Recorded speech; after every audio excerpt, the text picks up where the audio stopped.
ustedes bienvenidos a su programa de salud Medicina de hoy, un aporte del Grupo Hospitalario Kennedy a la comunidad.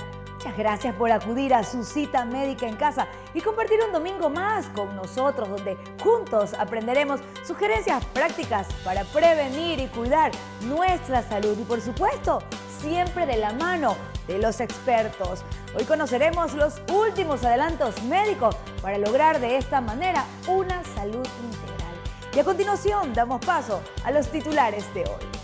Les hablaremos sobre la medicina, arte, ciencia y tecnología, el uso y abuso de los medicamentos y conoceremos toda la investigación científica que conlleva la elaboración de los mismos. Además, conoceremos cómo se contagia el virus del ébola. En nuestro segmento de primeros auxilios aprenderemos a reconocer los síntomas de un infarto agudo al miocardio. Y en nuestro segmento de avances médicos aprenderemos cómo se realiza el tratamiento percutáneo de los aneurismas de aorta abdominal. Y los medicamentos han ayudado a erradicar epidemias, han logrado mejorar la calidad de vida de los pacientes, evitando muertes y aumentando así el rango de vida de la población mundial. Muchos triunfos de la medicina moderna son el resultado de mejores medicamentos. El éxito de medicamentos como los antibióticos, que han salvado millones de vidas desde que fueron creados durante la Segunda Guerra Mundial, ha hecho que las compañías farmacéuticas inviertan en la investigación. Las estadísticas nos indican que a nivel mundial más del 50% de todos los medicamentos se recetan, se dispensan o se venden de forma inadecuada y el 50% de los pacientes los toman de forma incorrecta. Con esta introducción damos paso al doctor Bosco Alcíbar, que nos ampliará este tema junto a nuestro invitado, el doctor Daniel Tetamanti.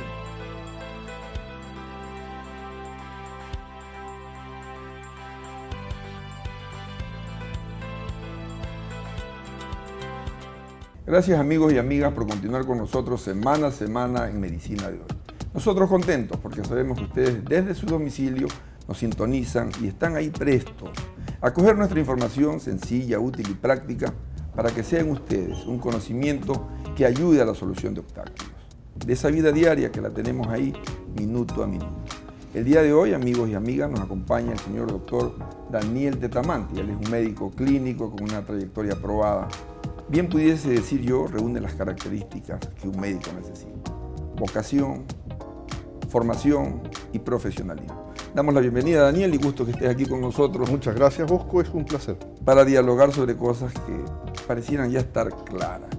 Y a la hora de la hora nos toca a nosotros diferenciar un poco entre lo que es el médico clínico y ahora a la fecha que la ciencia está sujeta a la comprobación, la famosa medicina basada en evidencia. En términos concretos y en virtual tiempo, ¿cómo diferenciar estos dos acontecimientos? Es decir, la medicina clínica sigue siendo nuestra vieja medicina, nuestro viejo arte de establecer diagnósticos y bajo ningún concepto puede estar dejada de lado. ¿Es verdad que hay 25 siglos de trayectoria? Sí, 25 siglos de medicina clínica y 2 siglos, digamos, de medicina, llamemos así, un poco más científica o con mayor evidencia. Sí, es real. ¿Una conjunción de experiencia y evidencia? La medicina basada en la evidencia en realidad es una combinación de factores donde, aparte de la evidencia científica, se conjuga el conocimiento del médico, la experiencia adquirida y muy importante, la opinión del paciente, que al fin y al cabo es el que va a usar el medicamento que uno prescribe, ¿sí? Ni el uso estricto y solamente de la evidencia o el uso estricto solamente de la experiencia es lo más valedero. Es una combinación de factores y a veces tenemos la tendencia en la medicina actual a olvidarnos de lo que son los procedimientos clásicos y del arte de la medicina. El interrogar a un paciente dándole un tiempo para que se explaye en lo que siente, el examinar concienzudamente a un paciente y el entender que los procedimientos son de auxiliares diagnósticos y no significa que voy a pedir una gran cantidad de cosas porque no tengo una idea. No, son procedimientos que yo los pido porque previo a eso he establecido todo el examen físico, todo el interrogatorio y tengo una idea concreta de cuál es el diagnóstico. Y todavía no entro en la parte ni de terapéutica ni de pronóstico. Tratar de hacer el diagnóstico ha llevado a muchos centros médicos a formar los famosos protocolos, guías de diagnóstico o consensos. Tratar de bajar la incertidumbre, disminuir el riesgo y también bajar el gasto, que es ingente en ocasiones. Es correcto. Por ese lado entonces aparece la necesidad de diferenciar un poco entre aquello que de manera cultural, de manera doméstica, se usa como remedio, y luego pasar en el terreno de los famosos fármacos, sin caer en el peligro de la polimedicación y multifarmacia que se llama. ¿Cómo se eleva de la naturaleza al laboratorio un remedio para pasar a ser fármaco donde garantice el menor riesgo para quien lo usa, la mayor seguridad para quien lo prescribe? Correcto. Y la economía que no sea estropeada, porque eso es importante? Voy a ir más o menos desde el inicio de lo que me preguntan.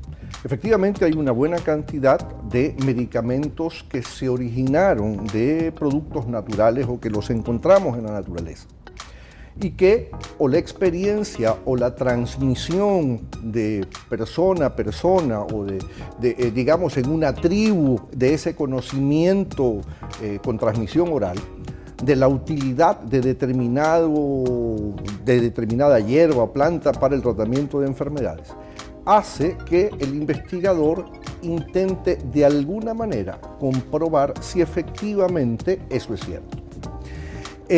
La industria farmacéutica y a veces entidades gubernamentales tienen moléculas potencialmente útiles para determinada enfermedad. Entonces eso entraña que en algún momento un investigador solicite el permiso o la misma industria farmacéutica comience a investigar la utilidad de esa molécula. Pero eso pasa por distintas fases, desde una fase de investigación básica en animales, siguiendo por una fase de investigación o fase 1 de investigación en el que se usa voluntarios perfectamente sanos, donde se evalúa hasta cierto punto el perfil de seguridad. Una fase 2 de investigación donde ya se lo prueba en personas que sufren la enfermedad para la que se cree que ese fármaco sirve. Una tercera fase donde eminentemente se comienza a evaluar dosis, por ejemplo, dosis útiles, la menor dosis que me provea, digamos, el mejor efecto. Y de ahí, después de esa fase 3, donde está ese medicamento es sujeto a las entidades regulatorias para decidir su comercialización. Y una vez comercializado puede pasar a una fase 4, que es nuevas indicaciones para ese mismo medicamento o alteraciones en cuanto a dosis o efectividad en subgrupos.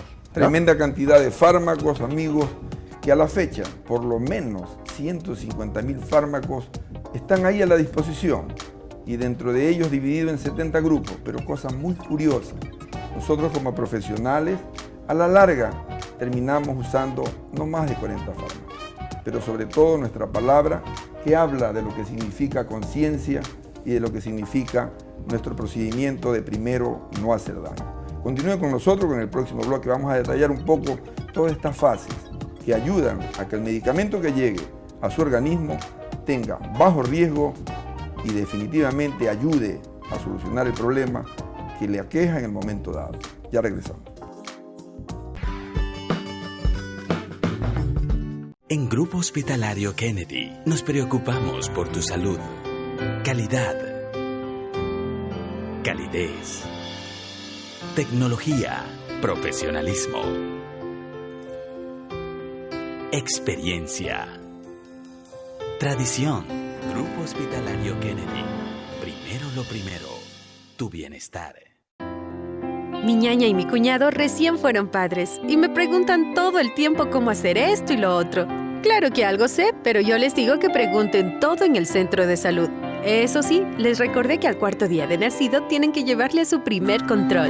Entre el cuarto y séptimo día de nacido, debes llevar a tu bebé al centro de salud para su primer control, primera vacuna y prueba del talón, que permite detectar y tratar a tiempo las enfermedades que producen discapacidad. Infancia plena de 0 a 5 años. Su futuro es hoy. Avanzamos, patria. Profesor, ¿está bien? No, ayer comí algo y parece que no me cayó nada bien. He ido al baño 8 veces. Pero toma Lactelfort. ¿Ah? Sí, Lactelfort, que por su alto contenido de Lactobacillus acidophilus restablece de forma natural la flora intestinal perdida, disminuyendo la frecuencia de las diarreas y otras molestias acompañantes. Pruébalo y sigue hidratándote, es muy importante. Cuando se trata de diarrea, cada día cuenta. El Estado asegurará la calidad de nuestros profesionales. Los estudiantes de último año de la carrera de medicina rendirán el examen nacional de evaluación de carrera y habilitación para el ejercicio profesional. El domingo 16 de noviembre del 2014 serán pioneros en este proceso. Así se habilitará a quienes aprueben el examen para ejercer su profesión. Ser médico es tener una gran responsabilidad. Por eso debemos demostrar que estamos capacitados para cuidar la salud de todos los ecuatorianos. Porque merecemos un servicio de calidad. Los estudiantes en carreras de interés público, como medicina, deberán ser habilitados por el CEACES para ejercer su profesión. Sé parte de la historia. Participa en este proceso. Es tu responsabilidad. Consejo de Evaluación, Acreditación y Aseguramiento de la Calidad de la Educación Superior. Cuando vas a tener un bebé, te dan tantos consejos. Pero el mejor consejo que recibimos fue el de ir cada mes al centro de salud. A Sonia la cuidaron y le dieron hierro más ácido fólico y Luis nació fuerte y sano. Mírenlo hoy, es nuestro orgullo. Asiste cada mes a los controles prenatales en tu centro de salud para identificar a tiempo posibles riesgos. Recibirás hierro que ayuda a la nutrición de la madre y el crecimiento del bebé y ácido fólico para su desarrollo. Infancia plena de 0 a 5 años. Su futuro es hoy. Avanzamos, patria. Farmacia Z, más de 33 años junto a usted. Atención 24 horas en Kennedy, Alvorada, San Borondón, Atarazana y Sur. Llámenos al 1-800-627-629. Farmacia Z, siempre contigo cuando más nos necesitas.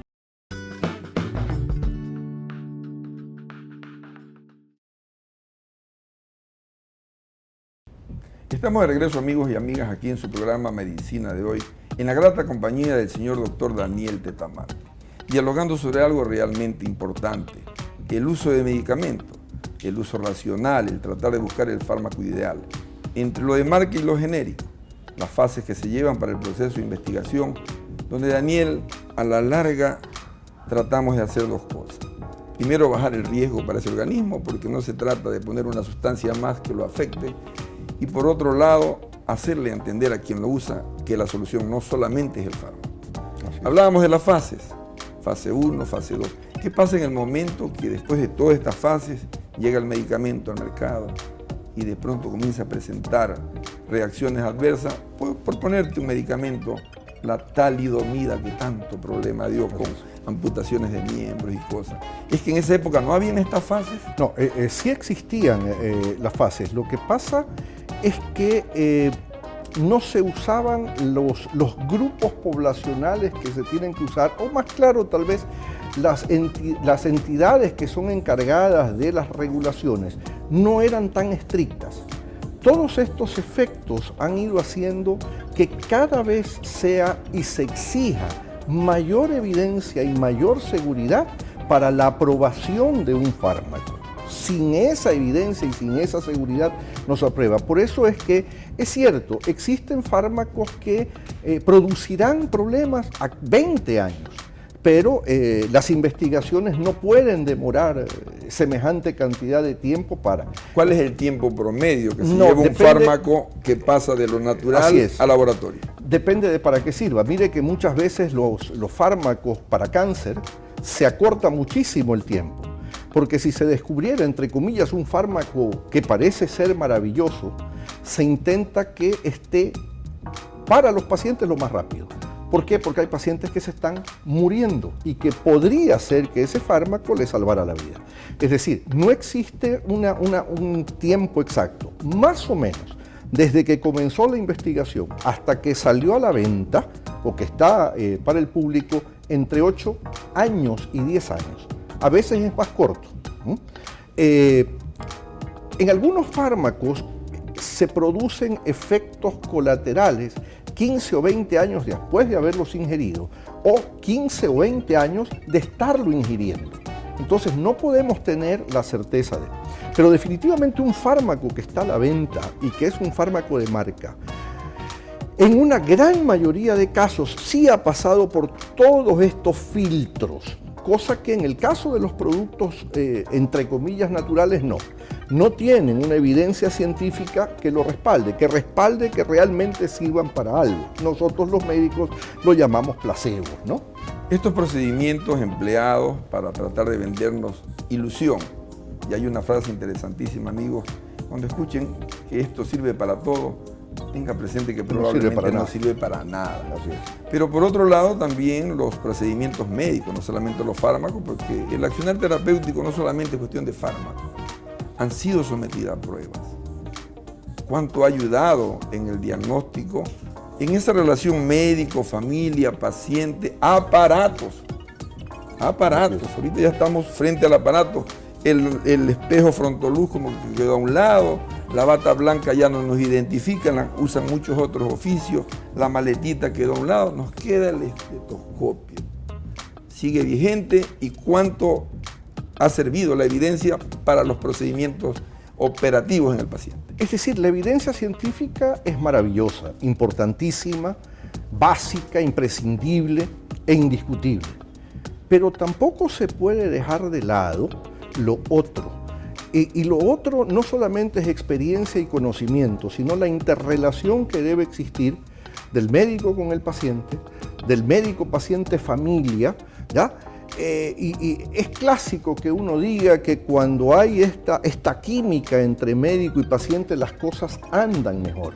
Acá está plenamente demostrado y demostrado científicamente que el paciente se siente mejor cuando entra a la consulta de un médico. Es todo su entorno, incluyendo familia, incluyendo él mismo, incluyendo una serie de cosas. Y concluyo con esto, el siglo XXI, el paciente del siglo XXI ha cambiado. Es un paciente que sabe mucho por internet, sabe mucho de su enfermedad. En internet hay información buena y mala, pero este es un paciente en el que el médico tiene la obligación de explicar. Por favor, no dejar de explicar, ¿ya?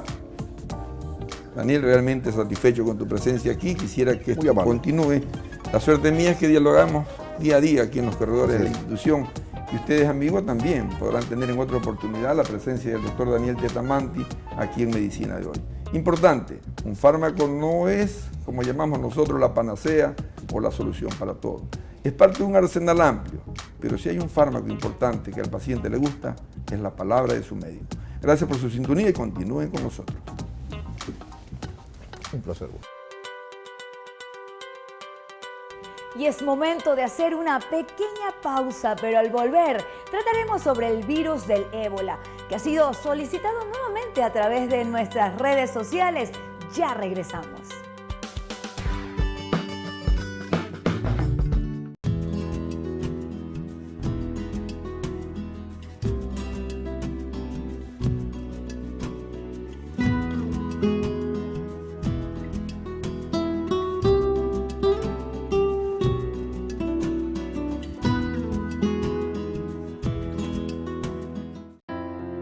Mi ñaña y mi cuñado recién fueron padres y me preguntan todo el tiempo cómo hacer esto y lo otro.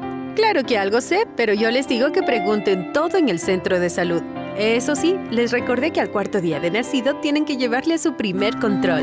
Entre el 4º y 7º día de nacido, debes llevar a tu bebé al centro de salud para su primer control, primera vacuna y prueba del talón, que permite detectar y tratar a tiempo las enfermedades que producen discapacidad. Infancia plena de 0 a 5 años. Su futuro es hoy. Avanzamos, patria. Profesor, ¿está bien? No. Ayer comí algo y parece que no me cayó nada bien. He ido al baño 8 veces. Pero toma Lactel Fort. ¿Ah? Sí, Lactel Fort, que por su alto contenido de Lactobacillus acidophilus restablece de forma natural la flora intestinal perdida, disminuyendo la frecuencia de las diarreas y otras molestias acompañantes. Pruébalo y sigue hidratándote, es muy importante. Cuando se trata de diarrea, cada día cuenta. El Estado asegurará la calidad de nuestros profesionales. Los estudiantes de último año de la carrera de medicina rendirán el examen nacional de evaluación de carrera y habilitación para el ejercicio profesional. El domingo 16 de noviembre del 2014 serán pioneros en este proceso. Así se habilitará a quienes aprueben el examen para ejercer su profesión. Ser médico es tener una gran responsabilidad. Por eso debemos demostrar que estamos capacitados para cuidar la salud de todos los ecuatorianos. Porque merecemos un servicio de calidad. Los estudiantes en carreras de interés público, como medicina, deberán ser habilitados por el CEACES para ejercer su profesión. Sé parte de la historia. Participa en este proceso. Es tu responsabilidad. Consejo de Evaluación, Acreditación y Aseguramiento de la Calidad de la Educación Superior. Cuando vas a tener un bebé, te dan tantos consejos, pero el mejor consejo que recibimos fue el de ir cada mes al centro de salud. A Sonia la cuidaron y le dieron hierro más ácido fólico y Luis nació fuerte y sano. Mírenlo hoy, es nuestro orgullo. Asiste cada mes a los controles prenatales en tu centro de salud para identificar a tiempo posibles riesgos. Recibirás hierro, que ayuda a la nutrición de la madre y el crecimiento del bebé, y ácido fólico para su desarrollo. Infancia plena de 0 a 5 años. Su futuro es hoy. Avanzamos, patria. ¿Sabías que llevar a niños a hospitales y centros de salud es peligroso? Fácilmente podemos contraer enfermedades. Los niños menores de 12 años requerimos la vigilancia de un adulto responsable y debemos cumplir con los horarios de visita a nuestros familiares. Evita ponernos en riesgo y protégenos.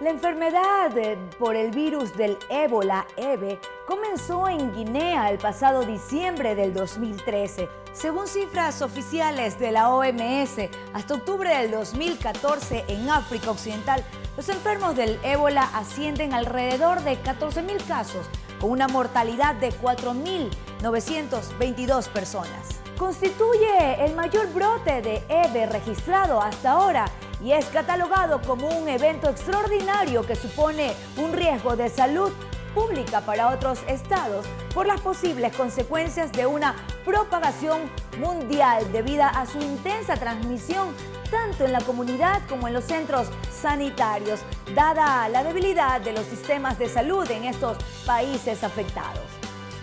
El ébola es una enfermedad infecciosa viral aguda que produce fiebre hemorrágica causada por el virus del ébola. Conozcamos más sobre este tema en la siguiente entrevista con el doctor Edgar Lama y nuestro invitado, el doctor John Cuenca Vega.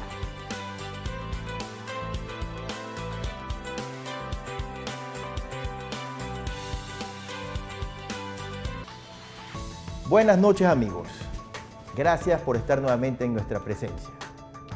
Aquí estamos con una edición más de su programa Medicina de Hoy, un programa producido por el Grupo Hospitalario Kennedy para información de ustedes, nuestra razón de hacer, nuestros pacientes. Hoy estamos muy contentos y muy preocupados porque recibimos la visita de uno de los hombres más importantes dentro de la infectología de la ciudad. La primera campaña de gripe aviar, hace ya algunos años, fue manejada de una forma estupenda y prácticamente sin ninguna tragedia ni ningún motivo de pesar por este doctor, el doctor John Cuenca, quien en esa época era un dirigente dentro de la medicina del Ministerio de Salud Pública.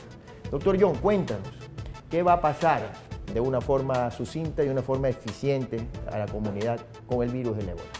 El virus de ébola es muy infeccioso, que puede transmitirse básicamente por contacto directo, íntimo y estrecho con la persona que está contaminada, ya por sus fluidos o ya por el fluye contacto directo. ¿Qué distancia? distancia menos de 1 metro. El secreto acá como país, ¿cuál es? El control de las personas que vienen de la zona afectada, de África. Aquellas personas que han estado en la zona de África Occidental. Guinea, Liberia, Siberia, Sierra Leona. Esos sitios son los que están infectados.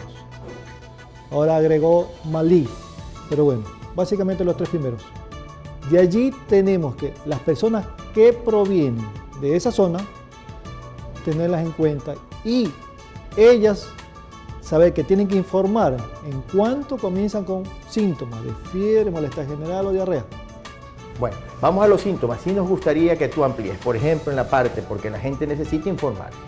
Contactos íntimos decimos cercanos, ¿no? Por decirte, atendiendo una mesa, manejando un taxi, un abrazo, darle la mano. ¿Qué más cercanía? La cercanía sobre todo es el manejo de fluidos, que es lo que se más se ha manifestado, ya sea de fluidos de orina, heces, flema, expectoración. Eso es lo más intenso. El contacto de la piel como que es un poquito que queda en duda, pero hay que tenerlo en cuenta. O sea, personas, por ejemplo, aviación civil, de viajes internacionales, personal de inmigración, agentes viajeros, ¿cuáles son los demás? Nosotros tenemos todas las epidemias, todos los eventos dan una pauta de conocimiento. Tú lo hablaste en cuanto a la gripe aviar. Inicialmente todo el mundo estuvo asustado, pero conforme pasó el tiempo se fue conociendo cómo se comportó el virus. Acá estamos viendo el ébola, cómo se está comportando. Hablábamos inicialmente de una tasa de mortalidad del 60-90% en África. Las condiciones de salud, las condiciones socioeconómicas, las condiciones culturales, las condiciones inmunológicas, por decirlo así. Todo eso influye a que podamos tener esa tasa de mortalidad, 60-90%. El mundo veía de lejos el ébola porque no afectaba a nuestra zona occidental. Ahora, como comenzó a haber casos esporádicos, ya nos preocupamos todos. Si bien es cierto, no hay vacunas, no hay tratamiento efectivo contra el virus, sino tratamiento de sostén, de mantenimiento. Vemos que los pacientes que se están reportando importados de África para acá, para manejarlos en Occidente, ya en España, ya en Francia, ya en Alemania, ya en Estados Unidos o en Canadá, la tasa de mortalidad es distinta. Y los contactos de estas personas, con el debido cuidado, estamos viendo que la adquisición del virus no es tan alta como uno consideraría que me da la mano y ya te vas a contagiar. Pero estamos en un aprendizaje, como en su momento lo dijimos con el virus de la influenza aviar, y acá estamos viendo que la tasa de mortalidad es mucho menor. Mucho menor, de 8 o 10 pacientes se han muerto 3. Continuamos en un momento, luego de este espacio comercial, con la entrevista con el doctor John Cuenca. Un tema fundamental, el ébola. Recuerden que mientras más conocimiento y educación tenga nuestra gente, este virus va a ser menos contagioso y menos mortal. Ya volvemos.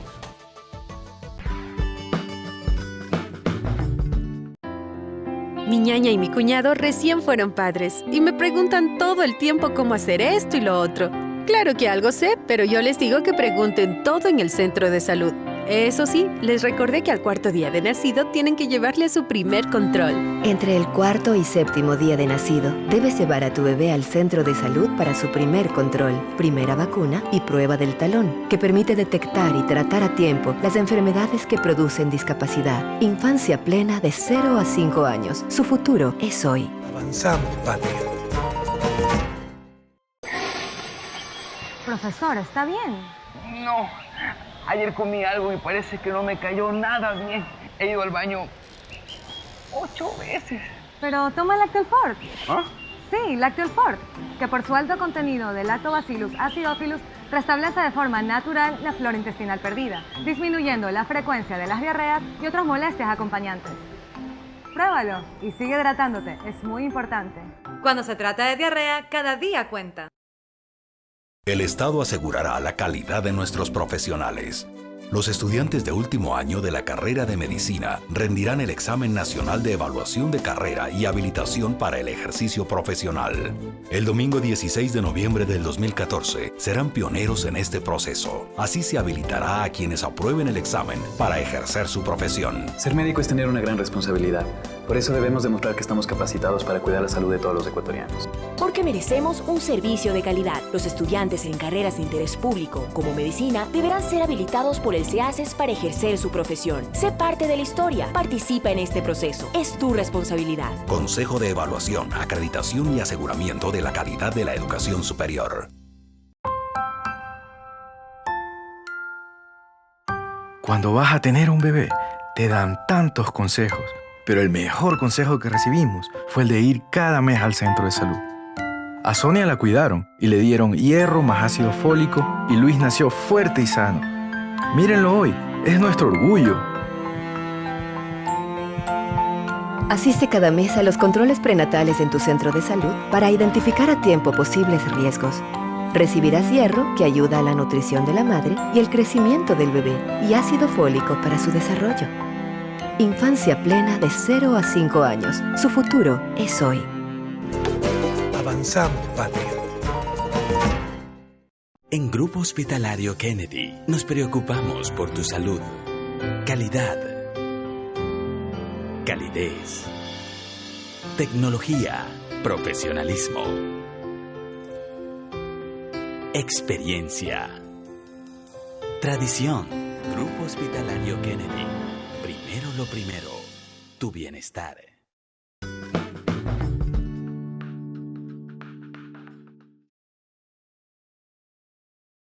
Ya estamos de vuelta. Con nosotros el doctor John Cuenca, que nos va a explicar, nos va a educar, nos va a ilustrar sobre qué hacer, cómo prevenir, cómo reconocer síntomas de este virus que está azotando en este momento de una forma muy desagradable a nuestra humanidad, el ébola. John, ¿cuáles son los síntomas que tenemos que estar sobre avisos todos? El primer dato que tenemos que saber, de dónde proviene la persona, dónde ha estado los últimos 2-3 semanas. Con ese dato agregamos los síntomas generales de cualquier proceso viral: fiebre, malestar general, cefalea, dolor de cabeza o diarrea. ¿En esa etapa es contagioso o no? Sí, un momento que comienza con los síntomas es contagioso. Cuando es asintomático no es contagioso. Comienzan los síntomas es contagioso. Y allí tenemos... Perdona, la gente que tenga fiebre es preferible cubrirse la boca. La atención inicial sí. En casa, cubrebocas, ¿qué más? Lavarse las manos cada que vaya al baño y todo lo demás. No compartir utensilios, vasos, etcétera. Nada, ni rasuradores, ni nada, porque todos los fluidos corporales son contagiosos. Ya. Vuelvo y repito, saliva, lo que es expectoración, orina, heces, semen, todo eso es contagioso. Lógicamente. Todo es contagioso. Entonces, bueno, sigamos con los síntomas. Primera fase inicial, síntomas generales. Después ya comienzan los síntomas. Aquel paciente que no tiene una buena respuesta inmunológica en defenderse a la agente viral, en este caso, progresa la enfermedad. ¿Cómo progresa? Con compromiso hepático, renal y coagulación. ¿Qué es lo que quiero decir? Va a traer trastornos en la coagulación, comenzar a aparecer petequias, sangrado por nariz. Explícales un poco lo de las petequias. Petequias son manchitas negras o moradas, que no es otra cosa que la traducción de un sangradito en piel. Sangrado por nariz, por encías, que son las principales, las más llamativas. O aquella persona que estuviera menstruando, la mujer menstrua en exceso. Obviamente con los síntomas iniciales. Puede aparecerse amarillo, con ictericia, y bueno, obviamente que va a estar mucho más comprometido, decaído, muy débil, con caída de la presión arterial, y ese paciente tiene que estar hospitalizado. Y después ya el evento final con shock y la muerte de esos pacientes. Bueno, esperemos no llegar a eso, pero a ver, las personas que estamos en las emergencias, las personas que estamos atendiendo a los enfermos continuamente, ¿qué debemos hacer? Yo creo que la atención en emergencia, toda persona que está atendiendo a un paciente en emergencia, los medios universales, guantes y protección nasal de mucosas. ¿Bata? La bata debería de ser lo adecuado, bata descartable, Esto sin saber que estamos frente a un paciente de ébola. Cuando ya sabemos que la persona que lo estamos atendiendo, tenemos la sospecha que proviene de un país, entonces las condiciones tienen que ser distintas. Diagnóstico definitivo. Diagnóstico definitivo, desgraciadamente en nuestro país no lo estamos haciendo. Eso, hasta el momento, el Ministerio de Salud Pública dice que la muestra, la toman y la mandan al CDC.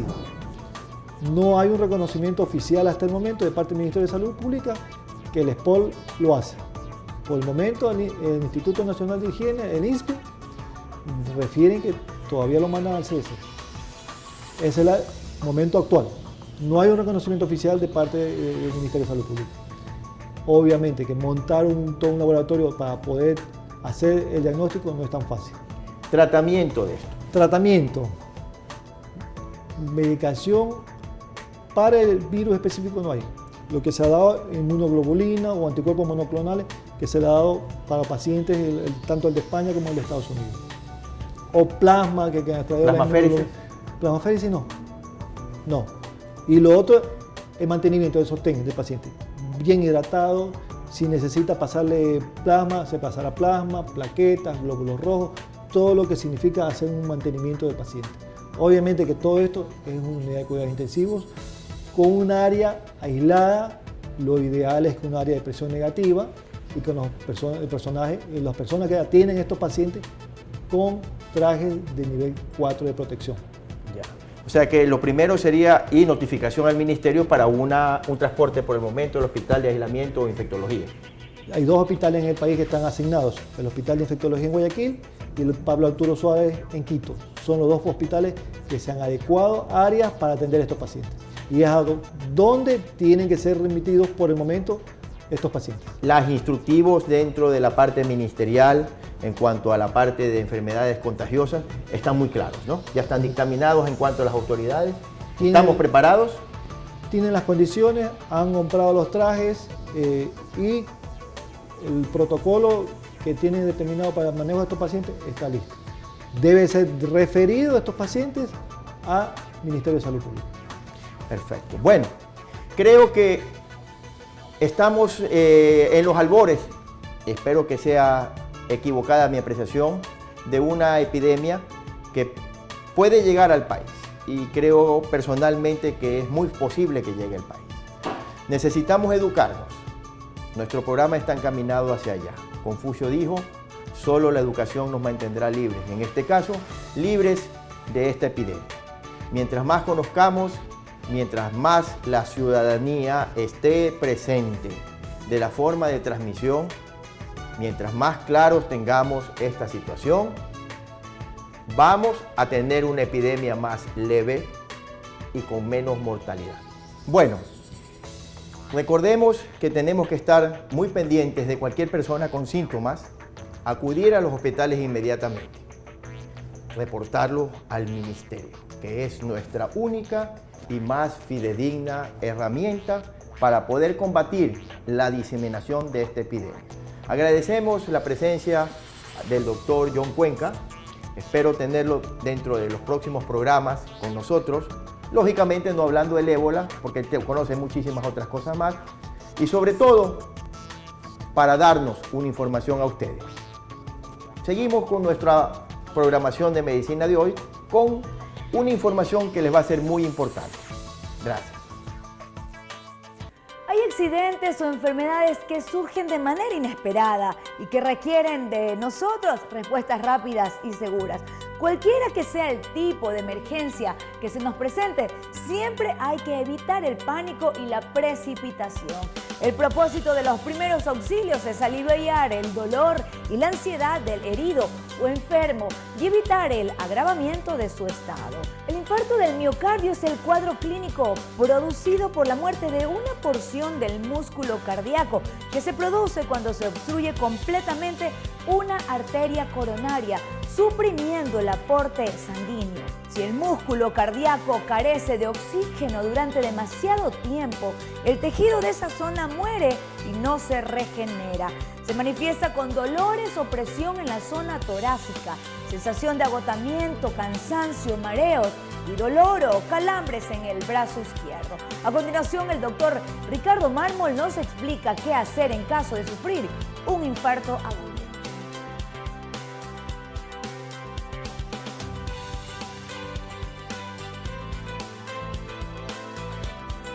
Ricardo Mármol, cardiólogo. El infarto agudo al miocardio literalmente es la muerte de células del corazón a consecuencia de un periodo prolongado de falta de flujo sanguíneo. Esto, a su vez, está generado por fenómenos que están vinculados con obstrucciones dentro de las arterias coronarias. La primera causa de eventos coronarios es la ateromatosis de las arterias carótidas. Esto es el depósito de placas, o mejor dicho, es el depósito de moléculas de grasa dentro de las paredes de la arteria coronaria. En el transcurso del tiempo, el proceso inflamatorio mediado por fenómenos de flujo pueden hacer que esa placa de ateroma se rompa, libere su contenido hacia el flujo sanguíneo e inmediatamente se genere un proceso trombótico que ocluye el vaso por completo. Lo que usualmente acontece en cuanto una arteria se ocluye en el corazón es un intenso dolor en el centro del pecho, que muchas veces se refleja hacia el maxilar inferior, la región del cuello, en ocasiones los hombros y ambos brazos, o un dolor en el cuello que se refleja hacia la espalda. Con cierta frecuencia aparece dolor en lo que llamamos la boca del estómago o epigastrio, y eso hace que algunos pacientes retrasen su atención médica porque lo consideran secundario a un fenómeno de gases o a un trastorno digestivo, cuando en realidad lo que está aconteciendo es un proceso isquémico del corazón.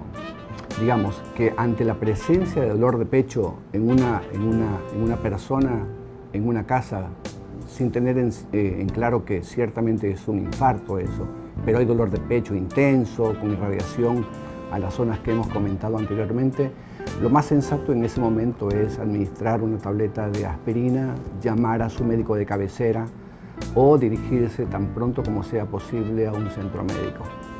Hay un refrán que nosotros usamos con mucha frecuencia y es que cuanto tiempo es músculo y cuanto más tiempo demores en llegar a buscar atención médica, mayor daño estructural cardíaco vas a tener. Entonces, en cuanto uno tiene síntomas que hacen sospechar la presencia de este padecimiento, uno debe buscar atención médica cuanto antes. El tiempo no debe ser mayor a 30 minutos entre el inicio de los síntomas y la atención médica especializada. Cuando los pacientes llegan a las áreas de emergencia en nuestro hospital, por ejemplo, los médicos residentes en el área de emergencias reciben al paciente, interrogan al paciente, sospechan un evento coronario agudo y realizan simultáneamente registro de signos vitales, electrocardiograma, que es el método más sencillo, 100 años atrás descubierto, es el método que informa muchísimo al médico que atiende al paciente en ese momento sobre el desarrollo de esta condición. Y cuando los cambios eléctricos son propios de los procesos de isquemia miocárdica, junto con el electrocardiograma que certifica o que aclara esta situación, se toman muestras sanguíneas para establecer ciertos parámetros de lo que llamamos biomarcadores que se liberan en la sangre en presencia de eventos como este. La modificación en los hábitos de vida, la actividad física diaria, la alimentación sana, evitando el consumo de grasas saturadas, azúcares o hidratos de carbono en general, tener un peso adecuado, son condiciones que ayudan muchísimo a prevenir este padecimiento.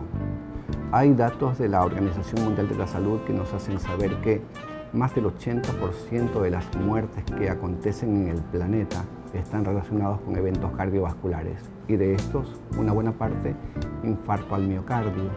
De tal suerte que tener buenos hábitos de vida Si uno es hipertenso, tener el mejor control de la presión sanguínea. Si uno es diabético, tener el mejor control sobre los niveles de azúcar sanguíneo, así como de los niveles de lípidos. Todo esto conlleva en el transcurso del tiempo, en el crecimiento de las personas por encima de los 35 o 40 años con factores de riesgo como los recientemente nombrados, a reducir la probabilidad de desarrollar eventos coronarios en el futuro. Recuerde que el riesgo de padecer un infarto puede evitarse siguiendo las pautas y estilos de una vida saludable. Con esta interesante información es momento de hacer una pausa, pero antes les recuerdo nuestra cuenta de correo electrónico medicinadehoykennedy@gmail.com y nuestro Twitter @medicinadehoy para que nos hagan llegar sus comentarios y sugerencias de temas. Regresamos con más de Medicina de Hoy, su revista médica en casa.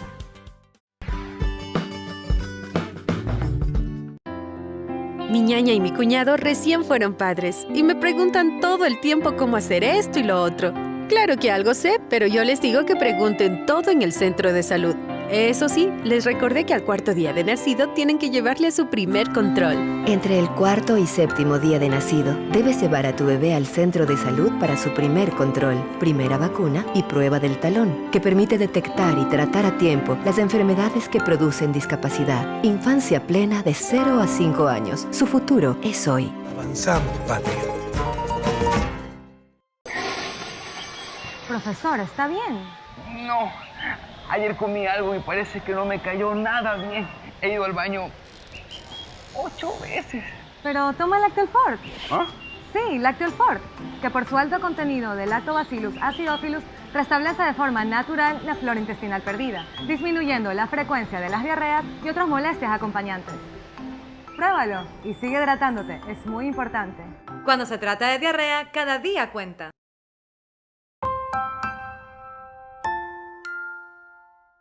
Cuando vas a tener un bebé, te dan tantos consejos, pero el mejor consejo que recibimos fue el de ir cada mes al centro de salud. A Sonia la cuidaron y le dieron hierro más ácido fólico y Luis nació fuerte y sano. Mírenlo hoy, es nuestro orgullo. Asiste cada mes a los controles prenatales en tu centro de salud para identificar a tiempo posibles riesgos. Recibirás hierro, que ayuda a la nutrición de la madre y el crecimiento del bebé, y ácido fólico para su desarrollo. Infancia plena de 0 a 5 años. Su futuro es hoy. Avanzamos, patria. El Estado asegurará la calidad de nuestros profesionales. Los estudiantes de último año de la carrera de medicina rendirán el examen nacional de evaluación de carrera y habilitación para el ejercicio profesional. El domingo 16 de noviembre del 2014 serán pioneros en este proceso. Así se habilitará a quienes aprueben el examen para ejercer su profesión. Ser médico es tener una gran responsabilidad. Por eso debemos demostrar que estamos capacitados para cuidar la salud de todos los ecuatorianos.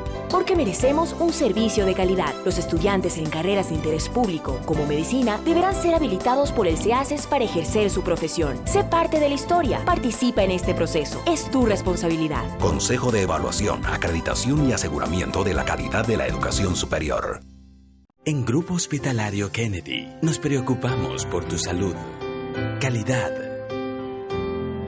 Calidez. Tecnología. Profesionalismo. Experiencia.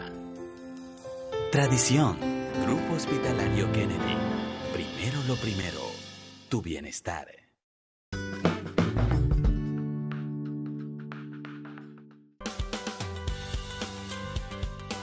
Los aneurismas de aorta abdominal pueden debilitar la aorta, que es el vaso sanguíneo más grande de su cuerpo.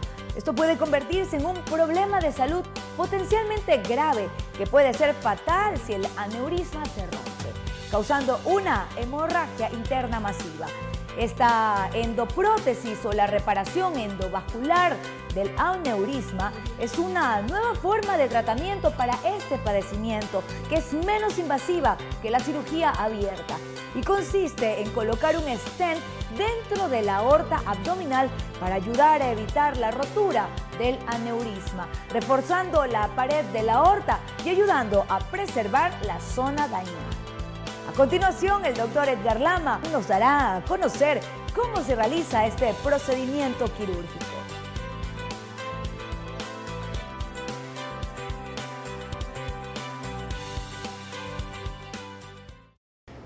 Buenas noches, nuestros queridos amigos y pacientes.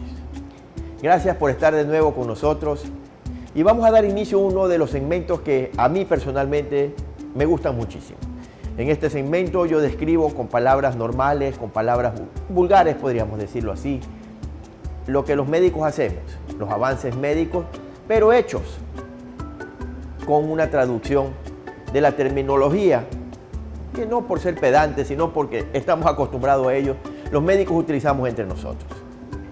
Hoy nos tocaría el tema de la resolución de aneurismas de la aorta abdominal. Ojo, estamos en un sitio que a mí me fascina. La habitación con la mayor tecnología, la habitación más costosa que existe en todos los hospitales es esta, el laboratorio de hemodinamia. Aquí es donde se hace el famoso cateterismo cardíaco. Vamos a hablar un poquitito de lo que consta esta habitación para que vayamos comprendiendo la complejidad y vayamos viendo hacia dónde va el cuerpo humano y hacia dónde va nuestra necesidad de solucionar estos problemas. Aquí tenemos a mi lado un arco en C. ¿Qué es esto? Un equipo de rayos X, sí, un equipo de rayos X que dispara los rayos de abajo hacia arriba y los impresiona en esto que parece una torta.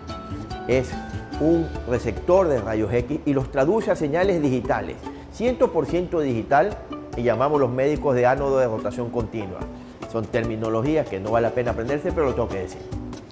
Aquí se transforman estas señales y las guardamos y podemos trabajar con estas imágenes, hacerlas más grandes, más chiquitas, recortar, cambiarles la dirección y hacer muchísimas cosas que digitalmente se pueden hacer como en una fotografía.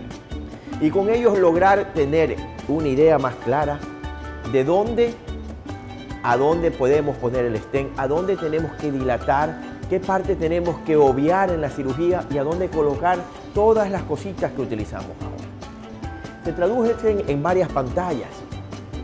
Aquí hay imágenes abdominales, imágenes cardíacas, coronarias, cerebrales, del cuello, de los riñones, etc. Todos los órganos del cuerpo, porque tienen un acceso vascular, es decir, todos están irrigados por la sangre. Todos estos órganos se pueden llegar a través del cateterismo. Por eso digo que el futuro de la medicina, de la terapéutica en sí, va a depender de estos artefactos.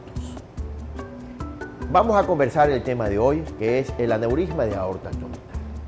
Como veremos en detalles, existen este tipo de aneurismas. La mayoría de los casos, gracias a Dios, son debajo de las arterias renales. Veamos el cuerpo como si fuera yo. Tenemos una arteria central que es la aorta y salen de ella las arterias renales y debajo salen las arterias hacia los intestinos. Bueno, cuando la aorta se sopla, un término un poco cotidiano, cuando la aorta crece como si fuera un baloncito. Pensemos como en esas llantas que el tubo se sale a través de una hendidura de la llanta.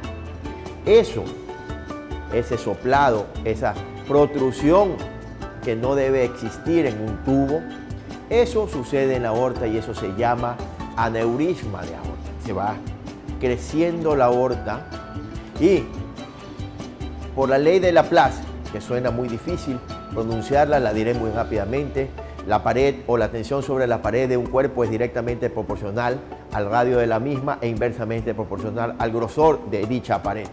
Suena chino básico. ¿Qué quiere decir eso? Pensemos como si la aorta fuera un globo. Un globo, mientras más inflado está, es mucho más fácil que se rompa.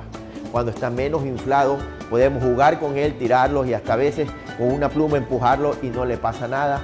¿Por qué? Porque su pared va a aguantar. Cuando la aorta crece de tamaño, y mientras mayor sea el tamaño de la aorta, mayores probabilidades tienen de que se rompa. Esta patología o esta enfermedad es muy común y ha causado muerte de muchísimas personas. ¿Qué hacemos aquí? Nosotros aquí, mediante una pequeña incisión en la arteria femoral, es decir, en la ingle, se hace un pequeño cortecito con anestesia general. Se hace y se pone un tubito a la arteria femoral, a través del cual se pasan los catéteres. Estos catéteres llegan a la arteria de la aorta abdominal. ¿Y qué es lo que hacemos por estos catéteres? Metemos por dentro. Sí, exactamente igual, ya pensarán mucho. Exactamente igual como cuando ponemos un parche frío en un huequito de la llanta.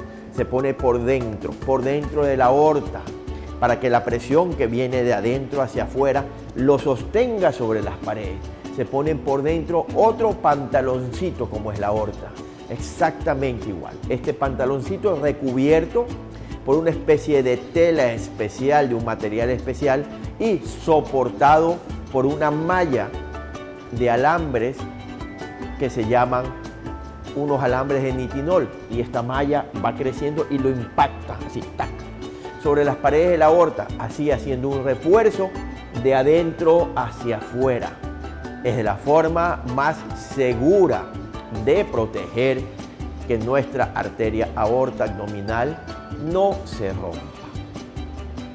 Es la forma más sencilla, es la forma menos cruenta y sería la forma ideal para que todos nuestros pacientes con esta temible enfermedad que ha cobrado un sinnúmero de víctimas a lo largo del tiempo, que todos nuestros pacientes puedan tener una solución casi inocua y al alcance de su mano.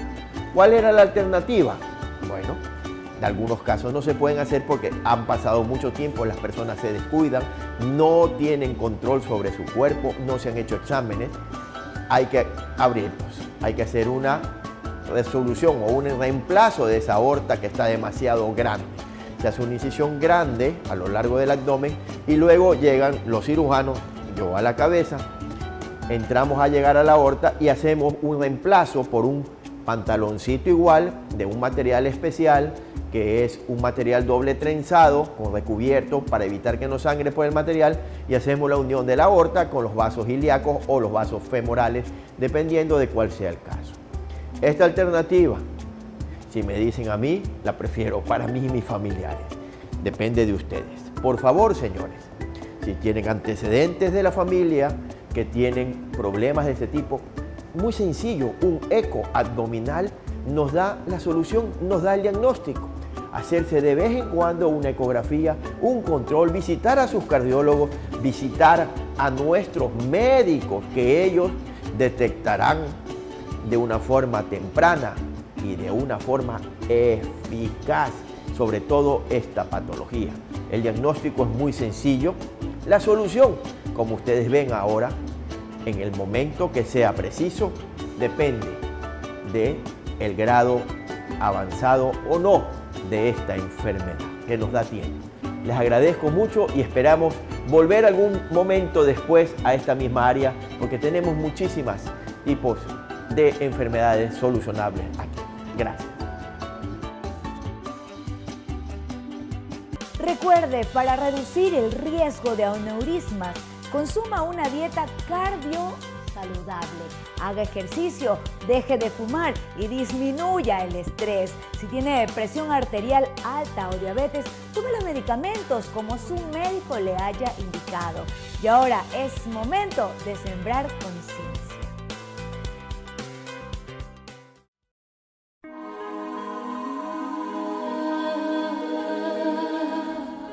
Y ahora es momento de sembrar conciencia. ¿Y qué tal? Detrás de las nubes siempre brilla el sol. Y si aún estás buscando a esa persona que cambiará tu vida, échale una mirada al espejo. Un corazón lleno de dolor no puede imaginar lo que se siente al ser amado o al estar en paz. Y así es con todo. Muchas veces tenemos que romper con viejos patrones, viejas formas de pensar y viejas creencias. Esto implica tener que pasar por el túnel oscuro y a veces tener que sentir dolor. Pero es la única forma de salir adelante y ver la luz. Los Los grandes cambios siempre vienen acompañados de una fuerte sacudida. No es el fin del mundo, es el inicio de uno nuevo. Ser espiritual es ser simplemente feliz con uno mismo, vivir cada momento tal cual es y estar libre de heridas. Recuerda, el que cambia sus pensamientos, cambia su vida. Y con esto damos paso a los avances de nuestro próximo programa en Medicina de Hoy, su revista médica en casa.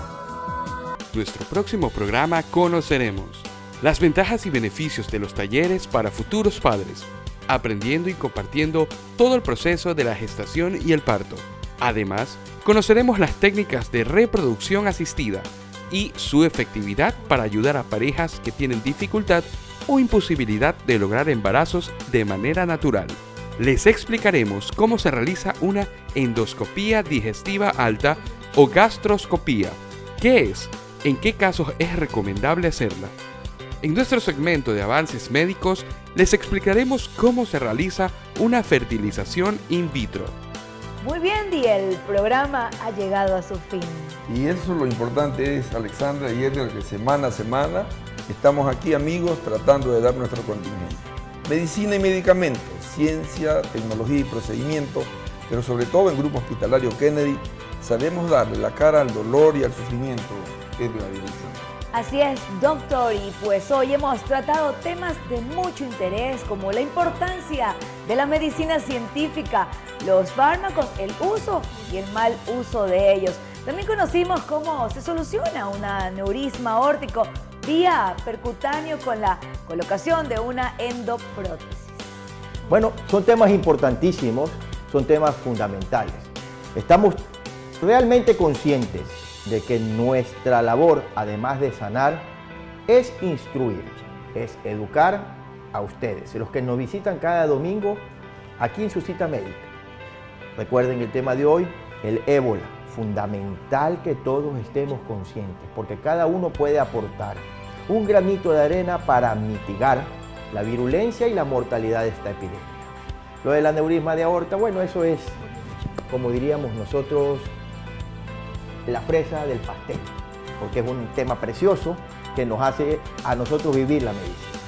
De todas maneras, quiero que recuerden que aquí en nuestro programa Medicina de Hoy, del Grupo Hospitalario Kennedy, donde se hace medicina con conciencia, nos despedimos de ustedes con nuestra frase de Alexandra.